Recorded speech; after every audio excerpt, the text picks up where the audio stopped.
আবৃত্তি করতেছি কবিতার নাম সংসার। আমার ভালোবাসাকে বিদায় দিতে এসেছি। ট্রেনের জানালা দিয়ে ওর মুখের ডান পাশটা দেখা যাচ্ছে, আমার দিকে তাকাচ্ছে না। চোখগুলো কি ছলছলে না তেমনি আগুন জড়ানো। আমাদের প্রায় এমন কঠিন ঝগড়া হয়, আর সে তার কালো সুটকেসটা গুছিয়ে ট্রেনে করে ওর বাপের বাড়ি পাকশি চলে যায়। আমার বাড়িও পাকশি। কঠিন প্রেম করে বিয়ে করেছি। বিয়ের আগে কখনো ঝগড়া হয়নি। বিয়ের 6 মাস পর থেকে শুরু। বয়স্ক কাজের বুয়াটাও ওর বাড়ির, ও সাথে ঢাকায় নিয়ে এসেছে।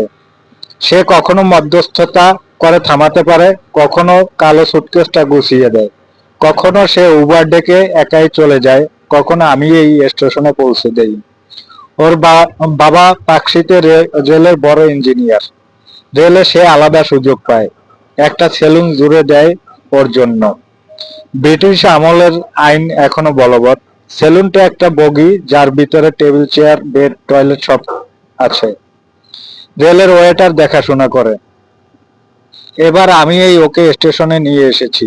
ও একবারও আমার দিকে তাকায়নি। তাহলে এখনো রাগ কমেনি? কমবে যেতে যেতেই।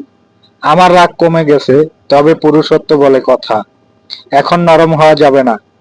পাকশি যাওয়ার কষ্টটা পাক, মিস কল দেয়া শুরু করুক, তারপর দেখা যাবে। ট্রেনটা হুইসেল দিয়ে ধীরে ধীরে চলা শুরু করেছে।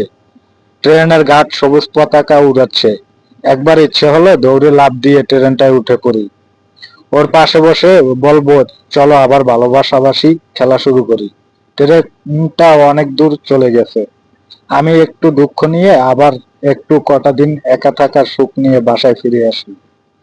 পুরনো কাজের বুয়া দরজা খুলে বলে, আপনারা একটু মাথা ঠান্ডা করে চলতে পারেন না? খালি খালি ঝগড়া করেন, আর সব কাজ আমার একার করতে হয়। তো কবিতাটা কেমন হয়েছে অবশ্যই কমেন্ট বক্সে জানাবেন। আর অন্যকে দেখার জন্য শেয়ার করে দিয়ে সুযোগ করে দিবেন। আর যদি পেজটি ভালো লাগে ফলো দিয়ে পাশে থাকবেন। কবিতাটা একজনের স্ক্রিনশট নেওয়া হয়েছে, তো সেটা আবৃত্তি করে আপনাদের মাঝে তুলে ধরলাম। কেমন হয়েছে অবশ্যই অবশ্যই জানাবেন, আর শেয়ার করতে ভুলবেন না। ধন্যবাদ সবাইকে। দেখা হবে নতুন অন্য কোনো ভিডিওতে। সেই পর্যন্ত ভালো থাকবেন, সুস্থ থাকবেন, সেই কামনা রইল। আল্লাহ হাফেজ আজকের মতো।